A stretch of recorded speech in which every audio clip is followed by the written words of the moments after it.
J'allais 100% essayer de rester sur mon algorithme, me réveiller le matin, faire 100% ça, essayer de trouver des choses qui marchent mieux. C'est pendant mes études que je dois monter ma boîte. Il n'y a pas d'outils comparables aux nôtres. Et il y avait un peu cette question quand on est revenu de San Francisco, de est-ce qu'on continue ou pas. En tout cas, moi de mon côté, j'étais est-ce que j'y vais. Finalement, en 2 jours, il s'est déjà passé 1000 trucs. J'ai commencé en étant encore malade. À cette époque-là, c'était un cauchemar. Les peurs de rush? Ouais, j'adore. Quel est le conseil que tu donnerais aux étudiants? Des athlètes qui nous donnaient les données. La deuxième semaine, on avait perdu plein d'athlètes. On était ah non, c'est la fin du monde, ça marche pas, c'est trop nul et tout. Okay. Et vous avez tous les 3 été aux États-Unis. Vous êtes revenus, vous avez monté votre boîte ici. Hello Madeleine, je vais t'appeler Mad. Tu peux m'appeler Mad ou Mag, c'est toi qui choisis. Ok, trop cool. Merci de me recevoir à Station F. C'est là que tu bosses? Ouais, c'est là que je bosse. On a incubé chez HEC, incubateur. Du coup à Station F, pour une boîte qui s'appelle Mona. Donc Mona, c'est une boîte qui permet aux sportifs de sport d'endurance, d'améliorer leur performance et de réduire leur risque de blessure. Pourquoi tu as développé un algorithme dans ton coin? Ouais, c'est parti de mon cas personnel. J'ai une maladie du coup qui s'appelle la maladie de Lyme. Donc c'est une maladie un peu particulière qui s'attrape avec les tiques. Et c'est un peu chiant parce que c'est une maladie caméléon où d'un coup on va se réveiller, on va être épuisé. 2 heures plus tard, ça va aller super bien. Après, on va avoir le genou qui va avoir grossi comme ça. Ensuite, on va être capable de courir 1 heure plus tard. Enfin, c'est hyper bizarre et on ne sait jamais trop pourquoi il y a des symptômes à des moments ou d'autres. En tout cas, moi. Et sauf qu'il n'y avait pas trop de consensus non plus sur le traitement. Et plein de gens se sont mis à me donner des conseils en mode arrête le gluten, ou alors peut-être que tu dors trop, c'est pour ça que tu es fatigué, ou arrête le sucre, enfin plein de choses. Ou amuse-toi, fais la fête, ça te fera du bien. Enfin, plein de choses différentes. Pourquoi pas? Mais le fait est que du coup, quand j'essayais quelque chose ou même un médicament, c'était dur de savoir si c'était vraiment ça qui me faisait me sentir mieux, vs moins bien.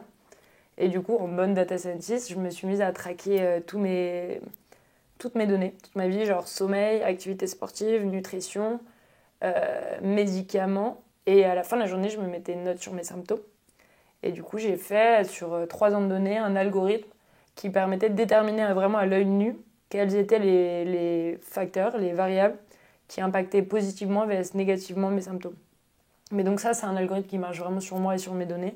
Genre je sais, c'est plus que de la corrélation. Je vais vraiment regarder la variable ou la combinaison de plusieurs variables qui va impacter bien ou pas mes symptômes.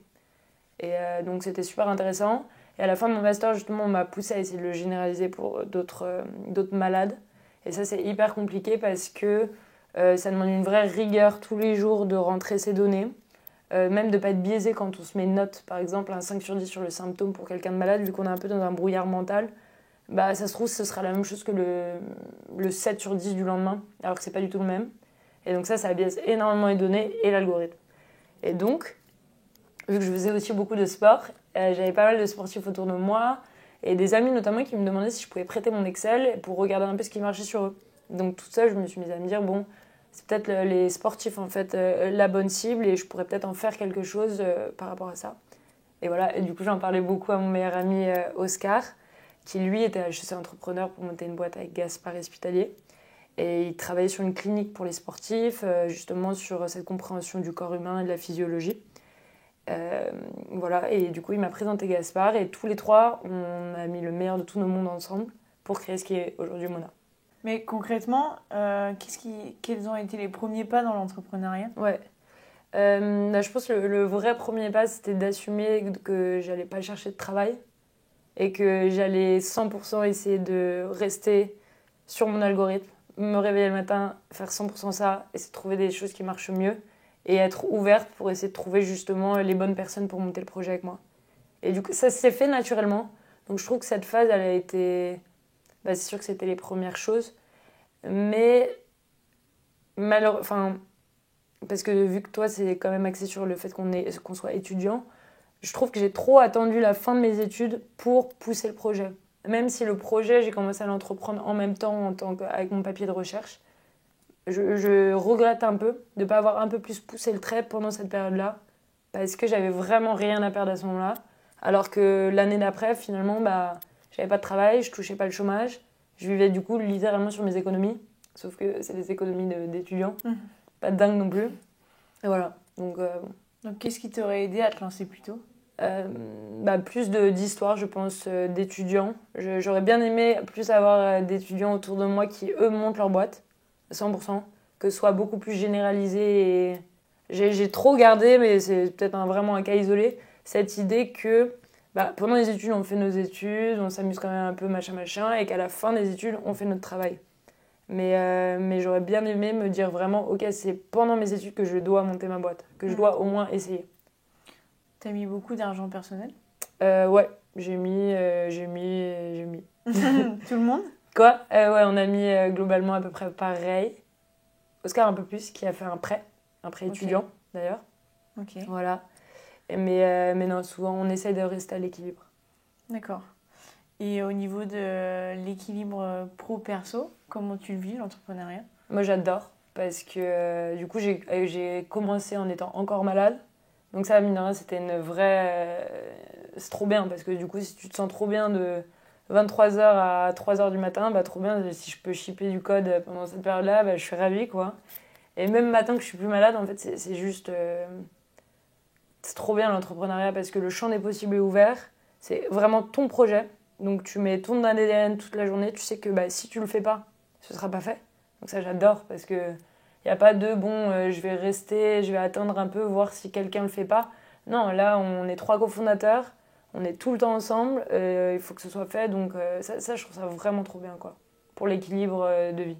Parce que tu sais que quand tu travailles à fond, et après quand tu prends ta pause, c'est cool aussi, quoi, tu l'as mérité.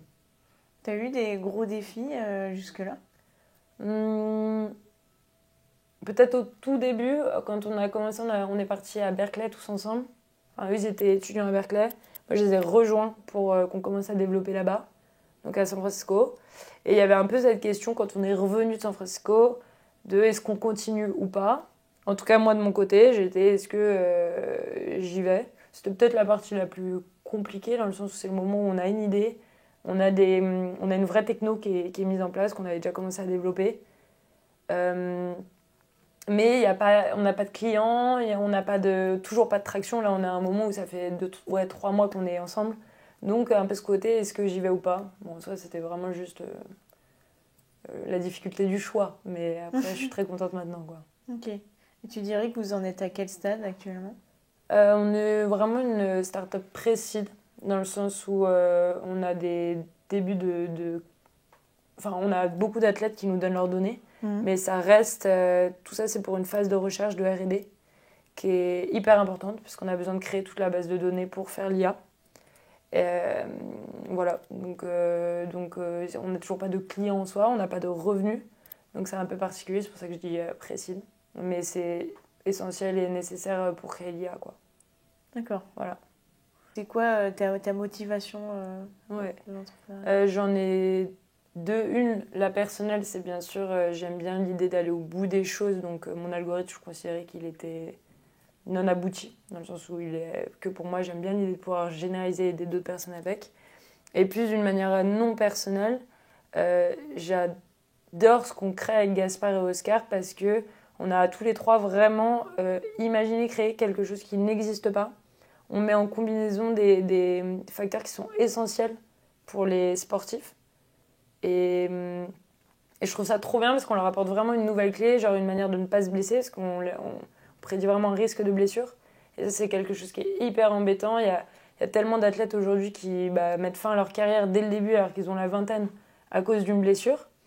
Et moi, rien que pour ça, je suis trop contente de ce qu'on est en train de créer avec Gaspard Oscar. Et je suis un peu choquée et étonnée chaque jour de me dire que il n'y a pas d'outils totalement comparable au nôtre. Et donc, rien que pour ça, je trouve que c'est un vrai moteur tous les jours. On est trop content de ce qu'on est en train de créer, quoi. Et au pire, ça foire, mais dans tous les cas, on est trop content d'essayer d'apporter quelque chose de nouveau, quoi. Ok.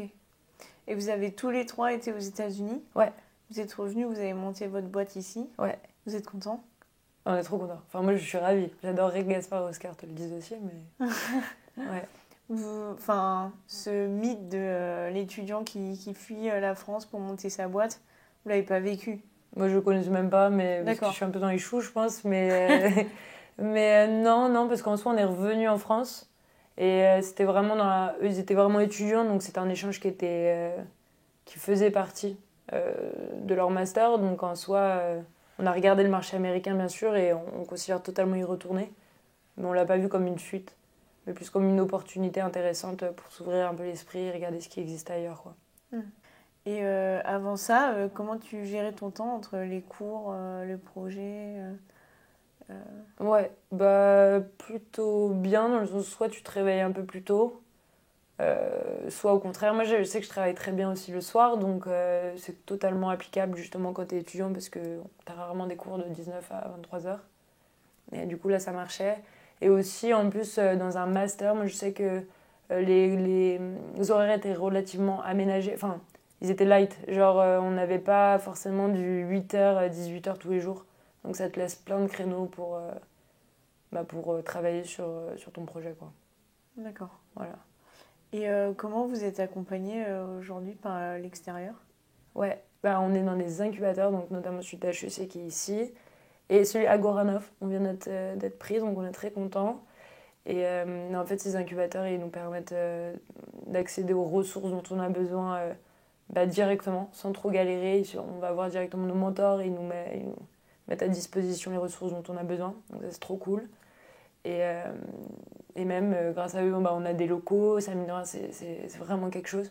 Parce qu'il y a aussi ça, quand on est étudiant, il y a un peu ce sentiment on travaille dans notre garage et il y a un peu un côté où c'est cool, ça marche quelques mois, mais au bout d'un moment, on a besoin de sortir pour retrouver un peu une motivation. Et les incubateurs, mine de rien, nous permettent ça. Et nous permettent aussi de parler avec d'autres startups qui sont aussi dans les incubateurs, mais d'échanger avec eux tous les jours. Et en fait, on se rend compte qu'on est plein dans le même cas. Mais c'est trop cool, du coup. Moi, je sais, quand je suis arrivée ici, dans les incubateurs, je me suis vraiment rendu compte ah waouh, en fait, on est plein à avoir nos idées et à pousser le truc, quoi. Et je trouvais ça trop stylé, genre. Parce que sinon, quand t'es étudiant et qu'il n'y a personne un peu autour de toi qui le fait, déjà tu te dis, bon, de toute façon, c'est que du plus, est-ce que je vais vraiment le développer? Et puis même quand tu te dis, bon, vas-y, j'y vais, après tu te dis, à quoi bon, je vais peut-être me prendre un job normal comme tout ce que mes amis font. Mais voilà. Comment vous les avez trouvés, ces incubateurs? Vous les avez choisis ou c'était ceux qui vous ont pris donc, On les a choisis et aussi on a besoin qu'ils nous prennent ouais. pour y aller, mais non, on les a totalement choisis. Celui d'HEC s'est fait très naturellement parce que vu qu'on est tous les trois allés à HEC, on trouvait que c'était bien et dans une bonne continuité par rapport à notre cursus. Au moins, non, on se sentait bien là-dedans. Et sinon, en termes Agoranov, on a eu énormément de retours très positifs sur leur accompagnement. Même quand on regarde ce que les boîtes deviennent après être allées à Agoranov, on pouvait que vouloir Agoranov. Et ils sont spécialisés justement dans la santé, dans la tech, donc, et dans les boîtes deep tech. Donc nous, directement, on pensait qu'Agoranov. Ouais. Ok. Et est-ce qu'il y a des problématiques que toi tu ressens et souvent tu peux pas en parler ou tu te dis les autres ils vont pas comprendre? Mais il y a des moments, j'ai un peu l'impression, nous on peut avoir des grosses périodes de rush où tu vas bombarder de 8h à minuit, si ce n'est plus, mais pendant une grosse période délimitée. Du coup, tu vas être épuisé et c'est un peu incompréhensible parce que les gens que tu vas voir le week-end, tes amis et tout, qui font pas forcément ça, c'est un peu dur d'expliquer ton rush. Enfin, il s'est passé tellement de trucs dans ton monde d'entrepreneuriat que c'est un peu particulier. Et par contre, la semaine d'après, peut-être que tu vas de nouveau avoir des horaires normaux. Donc, ouais, c'est peut-être un peu ce décalage d'incertitude et de mode de vie qui bouge, qui peut être particulier avec l'extérieur. Et sinon, oui, quand on nous demande comment ça va, Mona, comment ça va ta boîte, à chaque fois, évidemment, en 2 jours, il s'est déjà passé 1000 trucs, donc c'est tellement, je sais pas comment dire, genre c'est un peu, à chaque fois, il faut réexpliquer et c'est un peu particulier, quoi. Ouais. Ça, tu l'expliques à tes amis et à ta famille? Ouais, j'aime bien. Après, j'ai un peu la flemme de leur parler tout le temps de ça, mais quand on me demande, je réponds. Mais sinon, ouais. Et comment ça se passe la relation avec justement tes proches? Tu consacres du temps ou justement tu es à fond dans ta boîte? Ouais, En fait, vu que je suis très proche de Gaspard et Oscar, j'ai l'impression d'être toute la journée avec mes meilleurs amis et ma famille. Donc là-dessus, ça me fait ça. Mais avec ma famille en général, ouais, je consacre beaucoup de temps quand je peux, mais en fait, il suffit juste de s'organiser et je consacre les déjeuners, les week-ends, enfin, on a du temps. Enfin, on a autant de temps, je trouve, que dans une boîte normale. D'accord. J'exagère peut-être, mais c'est plus le rythme de vie qui bouge, qui est un peu incertain. Donc il y a des moments, il y a des périodes de rush, des moments plus calmes. Enfin, non, il y a du temps pour voir ses proches, je trouve. Et ces périodes-là, tu les vis bien? Les périodes de rush? Ouais. Ouais, j'adore. Enfin, je trouve ça hyper marrant parce qu'on sait que c'est genre passager. Et j'adore, c'est hyper stimulant, on est trop content. Et c'est...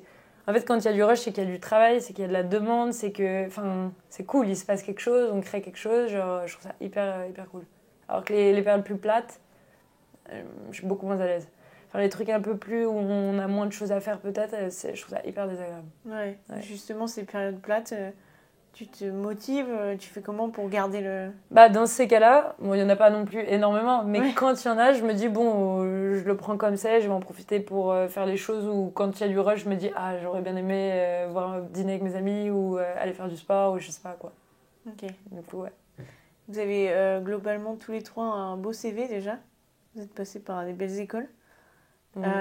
Est-ce que ça vous a aidé pour parler à des gens, pour avoir une légitimité en tant qu'étudiant?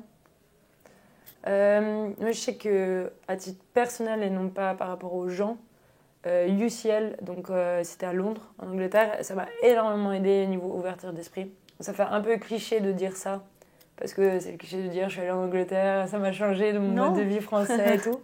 Mais c'est vrai, genre je trouve que ça m'a apporté énormément en termes de business, en termes d'approche des gens, de penser les choses différemment. Voilà. Et sinon, par rapport aux gens, je pense que oui, effectivement, à HEC, Polytechnique, ce sont des très beaux noms qui aident toujours à appuyer ce qu'on dit, ouais, je trouve. Et ce sont quoi les défis pour trois ingénieurs pour Ouais. se lancer dans l'entrepreneuriat? Bah, sur le papier, effectivement, quand on dit 3 ingénieurs, on pourrait se dire que ça manque de business, mais en pratique, bon, on est plutôt bien parce que Gaspard, lui, il a monté déjà 3 boîtes avant. Donc, lui, pour le coup, c'est un vrai étudiant entrepreneur. Je pense que tu adorerais l'interviewer. Ouais. Donc, il a un vrai bagage business avec lui. Oscar est une personne très intelligente. Et pareil, je t'invite à l'interviewer si tu peux. Qui, du coup, sait s'adapter à tout. Il est très malin, très fort. Du coup, niveau business, ça s'apprend facilement. Voilà. Et moi, j'avais fait mes stages en banque, en business de base. Mes études, la moitié, c'était du business. Voilà. Et je suis dans une famille où il y a full entrepreneur, donc mine de rien, t'apprends de ça, quoi. Voilà. Il y a la fibre. Il y a la fibre. Et quelles sont les plus belles victoires jusque-là de Mona? Les plus belles victoires, bah, déjà, on est très content d'avoir abouti à une première version de notre application. Ça, je trouve que c'est une super victoire parce que même en termes de design, en termes techniques, ça prend énormément de temps, enfin beaucoup plus de temps que ce qu'on pense de développer une application qui n'existe pas. Donc là, ça, c'est une vraie victoire. Et la deuxième, c'est peut-être d'avoir réussi à engager beaucoup d'athlètes qui prennent part tous les jours. Ils nous donnent leurs données pour justement alimenter notre phase de recherche. Et ça, je trouve que c'est un vrai cadeau pour le coup. Parce qu'en soi, sans les données des athlètes, on ne pourrait rien faire. Et de voir qu'ils sont hyper motivés et touchés par l'aspect recherche, c'est une vraie victoire. Et c'est trop cool. Et là, ça fait quelques mois que ça dure. Les premières semaines, on se demandait combien de temps, enfin, si on allait réussir à le faire. Et là, ça fait quelques mois que ça dure, donc on est trop contents. Comment vous les avez contactés? Un peu bouche à oreille. Oscar, il a fait plein de triathlons avant. Moi, j'ai fait beaucoup de courses à pied. Et donc, c'est beaucoup de bouche à oreille. Et ensuite, Instagram, pas mal. Pas mal de triathlètes et de coureurs dessus. Voilà. Quel est le conseil que tu donnerais aux étudiants qui voudraient se lancer? Ouais, ce serait de profiter vraiment de cette période d'études pour lancer sa boîte justement parce qu'on a 100%, enfin, on a vraiment rien à perdre quand on est étudiant. Si ce n'est peut-être rater ses examens si on passe trop de temps sur sa boîte. Une fois qu'on n'est plus étudiant, bah, mine de rien, on doit gagner de l'argent. Il faut que ça marche rapidement. c'est dur de se motiver, de trouver un rythme tout seul. Alors quand on est étudiant, mine de rien, le rythme est déjà imposé par l'école. Parce qu'on a des heures de, je sais pas, 8h à 10h, midi à 14h, bref, vous avez capté. Et du coup, ça organise et on sait où est-ce qu'on est censé travailler sur le projet. Voilà. Donc tu penses que tu te serais pas lancée toute seule? Si j'aurais pu, à terme, je me serais lancée toute seule. Mais je suis consciente que nous, ce qu'on a, c'est vraiment... c'est une vraie technologie à part entière et unique qu'on a, que ce soit l'algorithme et même la base de données qu'on est en train de créer. Donc j'ai été on était conscient que c'est pas quelque chose qu'on peut faire seul. Dans le sens où, on est obligé de s'entourer de gens qui sont capables de porter le truc. Parce que la tech, ça demande énormément de temps de la développer et de se mettre dessus. Il y a tout l'aspect business qui est quelque chose, il y a tout l'aspect relation avec les clients. Tout seul, ce serait bâcler un peu le travail, je trouve. Et toi, justement, ton parcours, ta vie perso, qu'est-ce qu'elle t'a apporté dans ton expérience entrepreneuriale? Est-ce qu'elle t'a permis d'aller plus loin, de vouloir toujours te battre? Ouais. Bah, déjà, il y avait cet aspect maladie de Lyme qui m'a foutu vraiment un coup. D'un coup, je me suis rendu compte, bon, ça va paraître hyper cliché, mais de la chance qu'on a d'être en bonne santé et d'être à full énergie. Ça, vraiment, ça a été un coup de massue parce que, voilà, un jour sur deux, on est épuisé et on peut rien faire. Enfin, à cette époque-là, c'était un cauchemar. Je pouvais plus courir. Enfin, c'était qu'est-ce qui est en train de se passer. Et du coup, là, ça permet de vraiment prendre conscience de, ok, quand j'ai de l'énergie, parce que d'un coup, il y avait un regain d'énergie peut-être de 17 à 20 heures, comment je voulais utiliser mon énergie. Et ça m'a permis de vraiment tout reprioriser, si le mot est bon, et de tout reprendre conscience et vraiment reprendre ma vie en main en soi, parce que le peu de temps que j'avais bonne énergie en me sentant bien, qu'est-ce que je voulais en faire. Et donc ça, ça va me servir toute ma vie, même une fois guérie. Je sais chaque jour que j'utilise mon temps. C'est un vrai cadeau, quoi. Je suis trop contente. Si je suis en forme, je suis en forme et je vais pas m'arrêter parce que je mets à la tête. Ça, j'ai vraiment appris à vivre et à travailler malgré peu importe comment je me sentais. Et c'est un moteur que je vais garder à vie, quoi. Donc ça, c'est trop bien. Voilà. Et comment vous êtes répartis comment vous répartissez le travail à trois? Ouais, du coup, moi, je suis vraiment axée sur le côté tech. Donc sur l'algo, avec les développeurs, côté back-end, front-end, même de l'application. Donc ça, c'est trop bien. Oscar, il s'occupe de toute la partie business, de la levée de fonds qu'on est en train de faire et justement de toute la stratégie business, le business plan, le pricing, tout ça. Beaucoup de choses à faire. Et ensuite, on a Gaspard qui, lui, je pense pas l'avoir dit, mais il a fait sa thèse, il est docteur en pharmacie. Il a fait sa thèse sur la physiologie des sportifs dans les sports d'endurance. Et donc, en fait, c'est vraiment notre expert 100%. On est hyper complémentaires parce que moi, je suis là avec l'algo en mode... l'algo va trouver ce qui marche ou pas sur les athlètes. Et lui, en fait, il sait très bien ce qui, depuis toujours, a été vu et revu pour les athlètes. Donc, ça permet de vraiment travailler ensemble. Donc, du coup, Gaspard s'occupe vraiment de toute cette partie sport science, physiologie, définition, encyclopédie un peu de ce qu'on met sur notre application. Et aussi, il est en contact tous les jours avec les athlètes qui nous donnent leurs données, ce qui est hyper... pour co-construire le produit avec eux. Savoir quelles fonctionnalités ils ont aimé ou pas, etc. Donc là-dessus, on a réussi à bien se diviser les trucs pour être bien complémentaires, donc c'est cool. Ouais, c'est bien. Que tu t'es dit, si je me lance dans l'entrepreneuriat, je veux arriver à tel objectif. En fait, j'ai envie d'arriver à créer des projets qui servent sans même que je sois dedans. Enfin, comme tout le monde, je pense, j'ai envie de pouvoir à un moment m'en aller et que le truc tourne tout seul, dans tous les cas, que je sois là ou pas. Juste de pouvoir laisser le truc aller. Et là, je considérerais que c'est bon. Dès que la boîte aura plus besoin de moi, je serai trop contente. Enfin, pas parce que je pourrais quitter la boîte, parce que je préférerais rester, mais ça voudrait dire que ça marche vraiment et que ça y est, j'ai fait mon taf, quoi. Donc voilà. Et toi qui as fait entreprise et entrepreneuriat, qu'est-ce que tu préfères? 100% l'entrepreneuriat, mais l'entreprise c'était cool, hein, mais bon. Après j'ai eu des versions particulières, le MNE, tout ça, il y a des horaires un peu particuliers.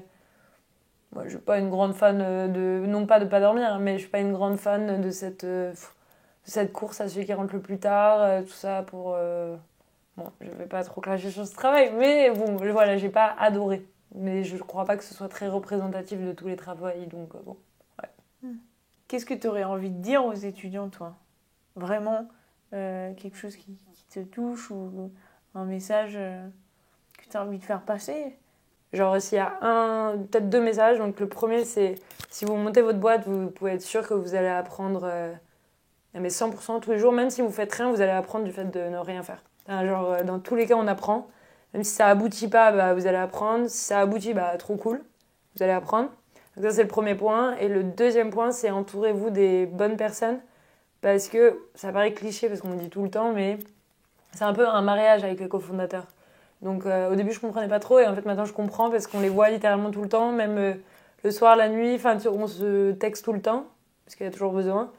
Et donc si les gens sont cool avec vous, c'est cool. C'est pour ça que moi je m'amuse beaucoup parce qu'ils sont très marrants. Voilà. Est-ce que toi ou vous avez vécu des échecs, justement que vous avez surmontés tous les trois? Ensemble dans la boîte. Bah, je pense, oui, on a eu des petits échecs par-ci par-là, mais je ne saurais pas. Oui, peut-être. Déjà, par exemple, je parlais des athlètes qui nous donnaient les données. La deuxième semaine, on avait perdu plein d'athlètes. En fait, ah non, c'est la fin du monde, ça marche pas, c'est trop nul et tout. En fait, on a amélioré l'app et ça allait mieux. Mais du coup, c'est le genre de petits échecs bah, qui nous marquent le temps d'une semaine. Et la semaine d'après, bah, on reprend confiance et ça va aller. Donc, il y avait un peu de ça. Ouais, non, sinon, je sais pas. Tu peux me raconter un peu plus cette semaine-là? De cette semaine-là, bah, c'est à base en fait, à la fin de chaque semaine, on donne des rapports aux athlètes qui nous donnent leurs données. Donc, on avait déjà fait une première semaine. Après avoir beaucoup travaillé sur les rapports, il fallait tout coder, machin, machin. Enfin, on s'était donné, même sur les designs. La semaine d'après, au moment de générer les rapports, on se rend compte qu'il y a quoi ça allait, mais il y avait genre 15 athlètes qui étaient partis. Mais sur combien? C'était sur 50, mais quand même, 15 sur 50, ça fait quand même un tiers, enfin, donc pas très agréable, quoi. Et du coup, voilà, je sais pas, moi, de toute façon, c'est un peu, enfin, ça fait partie du process, donc je suis pas, ça m'a pas trop marqué, mais je comprends que l'équipe, en général, nous, on était un peu en mode, bon, c'est chiant, et en fait, on se dit, c'est chiant 1 heure, et après, juste, on se ressaisit, on se dit, bon, vas-y, qu'est-ce qui allait pas, on les appelle un par un, ceux qui sont partis, et on comprend pourquoi ils sont partis. Et après, en 2 secondes, bah, comme ça, on rebosse dessus, quoi. Ça n'a pas suffi pour nous démoraliser de notre boîte, et voilà. Donc, tant mieux. Tu m'as parlé de ta sœur avant. Tu m'as dit qu'elle était aussi dans l'entrepreneuriat. Ouais. Tu peux me raconter? Ouais. Du coup, c'est Marguerite Courtois, et elle a fait une prépa, ensuite elle est à l'ESSEC, et, en école, et dès la première année, 19 ans, parce qu'en plus elle a un an d'avant, je crois, ouais. Elle se promenait à Honfleur et elle a vu un chapelier. Elle s'est dit, waouh, c'est trop cool, il a un vrai savoir-faire et tout, c'est énorme. Et effectivement, si je veux m'acheter un beau chapeau bien français, je sais pas trop où aller. Enfin, il n'y a pas de belle marque qui représente ce savoir-faire-là, parce qu'elle est tombée amoureuse de ça. Et il faisait des gants aussi. Et du coup, elle lui a parlé. C'était l'ancien chapelier de Maison Michel, qui sont les chapeaux de Chanel. Et voilà, il a accepté de monter quelque chose avec elle. Bon, je pense que je te raccourcis pas mal l'histoire parce qu'à mon avis, ils ont eu plus qu'une conversation avant de créer le bail. Et donc, dès sa première année à l'ESSEC, elle a créé Courtois à Paris, qui est une boutique de chapeaux et de gants de luxe. Et voilà, là, je pense que ça va bien faire 10 ans qu'elle est dedans. Ouais, elle va avoir 30 ans. Ouais. Ok, mais un domaine complètement différent de toi. Hyper différent de moi, ouais. Et elle te donne des conseils, justement? Ouais, bah pour moi, elle, c'est 100% une source d'inspiration. Et vu que je la vois depuis toujours, en fait, elle est étudiante et elle monte ça, c'est comme si... c'est comme si c'était un peu une évidence d'avoir 2 projets, de ne pas faire que ses études, quoi. De bosser sur quelque chose quand on rentre des cours qui n'est pas ses cours. Ça, du coup, je suis hyper habituée à le voir, donc c'est une vraie source d'inspiration. Et même en termes de quotidien, j'adore comment elle a modulé sa vie, comment... De rien, être entrepreneur, ça donne une vraie liberté aussi.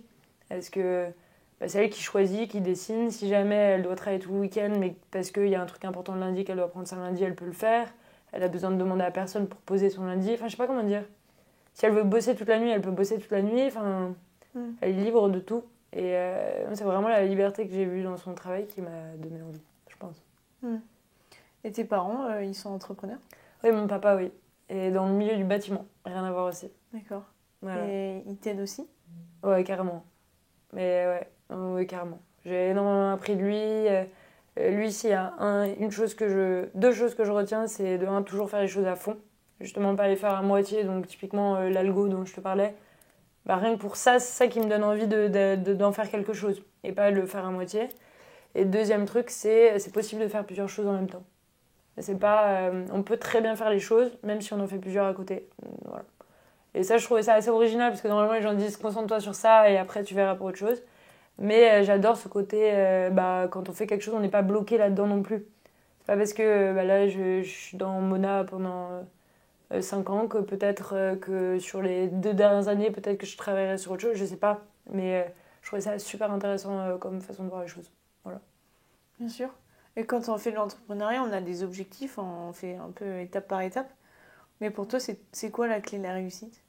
Si ça marche, trop cool. Dans tous les cas, on va avoir appris. Si ça marche pas, bah fine. Enfin, c'est comme ça. Si on s'est donné à fond, dans tous les cas, on n'a plus rien à perdre. Donc c'est pour ça qu'il faut pas trop se stresser, je crois. Il faut travailler, bien sûr, il faut se donner à fond. Mais il faut pas se rendre malade, quoi. Faut être passionné. Et pour moi, c'est ça la vraie clé. Qu'est-ce que tu as le plus appris, tu dirais? Grâce à l'entrepreneuriat jusque-là. Euh, Enfin, que les gens à qui tu travailles, c'est vraiment quelque chose d'important. Parce que même si tu es dans ta bulle et que tu te mets dans un flux de travail de 8h à 20h et que tu fais vraiment que ta pause d'âge, et ben, rien que la pause d'âge avec des gens que tu adores, avec qui tu rigoles, je trouve ça super important. Donc c'est hyper cliché, mais 100% c'est ça que j'ai appris. C'est que les gens avec qui tu travailles, c'est super important. Et peut-être aussi d'être passionné, parce que ça te tient et tout. Parce que vu que je suis passionnée, qu'on est passionné, nous, dans notre produit, dans notre techno, et le milieu qu'on touche, ça nous tient, donc on l'oublie presque. Mais je pense que ça, c'est un vrai moteur. Ouais. Ouais, tu mets beaucoup d'importance quand même sur la relation. Ouais, 100%. Et en tant que femme, l'entrepreneuriat, c'est différent, tu trouves, par rapport à tes collaborateurs? Moi, je trouve pas du tout. Enfin, ouais. En tant que femme, non. Au contraire, je trouve qu'il y a plein de choses qui sont mises en place justement pour aider les femmes dans le milieu entrepreneurial. Je sais pas très bien lesquelles, mais je sais qu'il y en a et qu'au contraire, on pousse les femmes à entreprendre.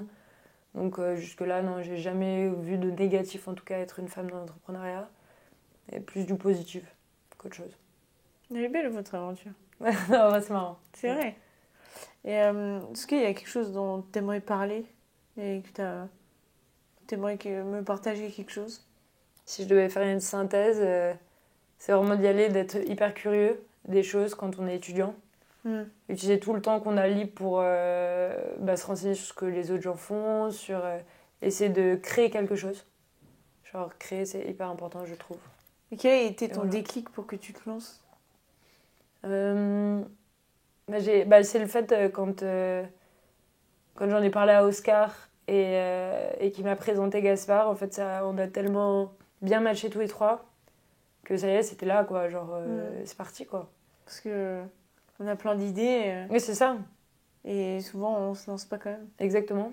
Et du coup, le fait d'être trois, quand il y en a un qui est un peu moins dedans, il y a les deux autres pour le tirer et c'est comme ça qu'on avance, donc c'est trop bien. Et je nous ai rarement vus tous les trois en même temps dans le loot. Hein. Ouais. Donc ça, c'est trop bien. Il y en a toujours un pour prendre le rôle du positif et donc ouais. Et qu'est-ce qui te différencie? Qu'est-ce qui fait ta force dans l'équipe? Peut-être ma capacité à relativiser et à ne pas trop stresser. Ouais, peut-être. Voilà. Et quelqu'un qui est stressé, il fait comment? Vas-y, Gaspard, Oscar. Quelqu'un qui est stressé, ouais. Tu lui donnerais quoi comme conseil? C'est facile de dire. Oui, c'est ça, c'est pour ça. Moi, je sais, on m'a beaucoup reproché de trop dire « Ah, bah, tu détends-toi, c'est pas grave ». Non, quelqu'un qui est stressé, non, c'est trop cool. Utilise le stress comme moteur, parce que c'est trop bien d'être stressé. Souvent, quand on est stressé, c'est qu'il va y avoir une période de déstressage aussi, parce que l'élément stressant va passer. Et la période d'après, du coup, est hyper agréable et un peu, ouais. Un peu comme quand je te disais que moi, quand j'étais fatiguée, du coup, quand j'étais plus fatiguée, je profitais de ouf de ce moment-là. La personne qui est stressée, c'est pareil. Et au moins, elle profite encore plus du moment où elle est plus stressée et elle est encore plus productive, j'imagine. Donc voilà le conseil que je pourrais donner si ce n'est pas relativiser et se dire qu'au pire, c'est pas grave. Et ouais, est-ce que tu pourrais t'adresser face cam et dire... Avec l'entrepreneuriat, je me sens hyper libre. Donc ça, c'est trop bien. Et cette liberté me permet d'avoir c'est une vraie essence toute la journée parce que du coup, c'est moi qui décide de travailler, c'est moi qui suis passionnée avec l'équipe, bien sûr. Euh, c'est trop bien. Et même, on apprend tout le temps. Il y a plein d'imprévus. Donc ça, je trouve ça cool aussi. Parce qu'on apprend à se dire, peu importe ce qui arrive la journée, mais on se lève en se disant, c'est sûr, à tous les coups, il va y avoir quelque chose qu'on n'avait pas prévu. Et juste, c'est hyper accepté. Donc ça, je trouve ça trop bien. Et il y a un peu ce côté... ouais, vraiment l'incertitude, moi, j'adore. Je trouve ça hyper... ça alimente vachement l'imaginaire aussi. Je sais pas comment dire, j'aime bien me dire que tous les champs des possibles... Enfin, qu'il y a tout le champ des possibles. Et ça peut être quoi, un imprévu? Un imprévu, ça peut être... je sais pas, quelqu'un nous a dit par exemple qu'il allait mettre un ticket de 50 000 et finalement, imprévu peut-être, ça nous est pas encore arrivé, mais bon, peut-être qu'il peut nous dire demain, en fait non, qu'est-ce qu'on fait si on a vraiment besoin des 50 000 je sais pas, est-ce qu'un imprévu qu'on aurait déjà eu,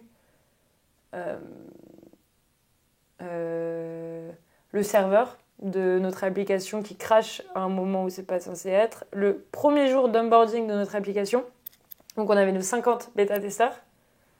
Vraiment pas de chance, hein. Enfin, pas de chance. Du coup, c'était même pas de la chance, c'est juste on n'a pas géré.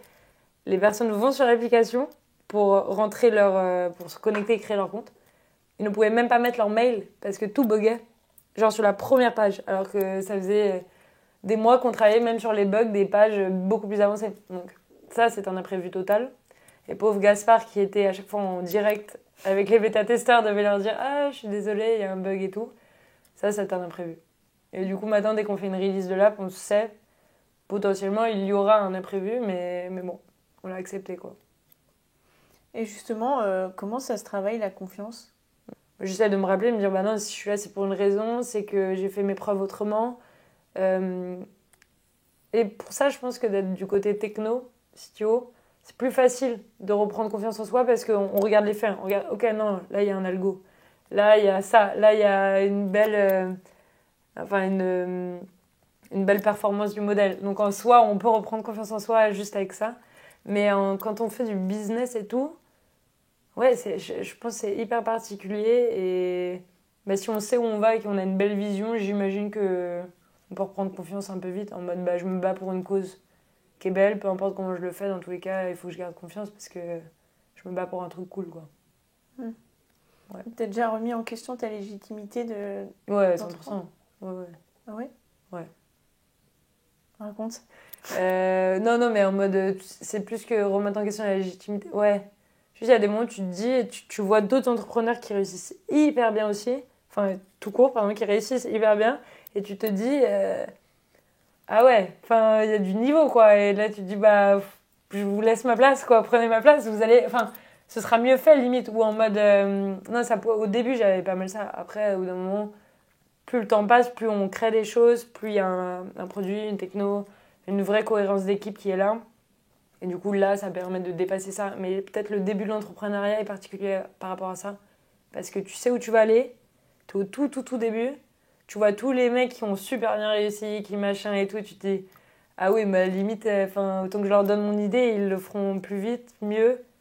Mais voilà, donc au début, je me disais un peu ça, et après, maintenant, je me dis, au moins, j'apprends. Et je finirai par le faire plus vite, mieux. Et voilà. Les garçons aussi remettent leur légitimité en question des fois? C'est une bonne question.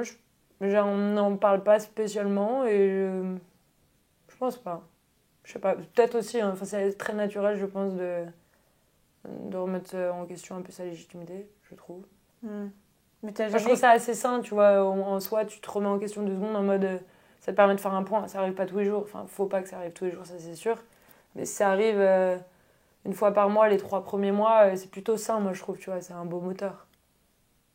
Parce que ça te permet d'être un peu humble, de te remettre en question, de te redire bon,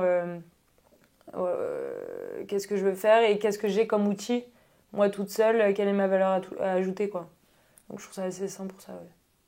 C'est quoi ta boîte à outils pour te sentir bien? Pour me sentir bien, c'est faire du sport. Ouais, courir. Prendre des baskets et y aller, c'est trop trop bien. Et sinon, écouter de la musique. Mais c'est un énorme échappatoire, ouais. Tout le temps. Ça, c'est trop bien. Ça donne envie de danser, ça donne envie de sourire. Ouais, non, c'est cool. Tu penses tout le temps à ta boîte? Oh, pas mal, ouais. Ouais. T'arrives à te déconnecter des fois? Ouais, bah, j'arrive bien à déconnecter, mais j'en ai pas spécialement envie. Genre, j'adore penser à ma boîte, il y a tellement d'idées qui viennent, même quand on est en pause. Je trouve ça trop cool. Par contre, effectivement, quand je revois des proches et tout, ça me saoule de leur rabâcher où on en est et tout, parce que c'est très dur de faire un résumé exécutif. Mais non, j'adore penser à Mona. Et comment vous servez des réseaux pour communiquer? Ouais, on a fait une page Instagram déjà, parce on a remarqué qu'il y avait beaucoup d'athlètes et de triathlètes, ouais, beaucoup d'athlètes qui utilisent Instagram, qui ont leur page. Donc on s'en sert pour ramener, pour avoir justement des bêta-testeurs dans notre pôle de recherche. Et ensuite, LinkedIn. Gaspard est hyper présent sur LinkedIn. Et d'ailleurs, ça nous a apporté plein d'opportunités et de très beaux contacts. Donc, même si de base, moi, limite, j'ai créé LinkedIn il y a pile un an. Enfin, mon compte, genre, je ne suis pas du tout familière à ça. Je me suis rendu compte qu'en soi, non, ça ouvre pas mal de portes quand on est entrepreneur. Si j'ai un truc que je voudrais garder si j'étais vous, c'est n'attendez pas spécialement de trouver quelqu'un. Enfin, n'attendez pas de trouver quelqu'un pour montrer votre boîte si jamais vous avez une idée. C'est d'en parler le plus possible et de partager les choses, mais commencez le projet directement, même si vous êtes en études, tout seul. Et vos cofondateurs, vous les croiserez en cours de route, je pense. Mais n'attendez personne, ni de finir vos études pour créer votre projet, quoi. Voilà. C'était Madeleine Courtois. Merci Madeleine.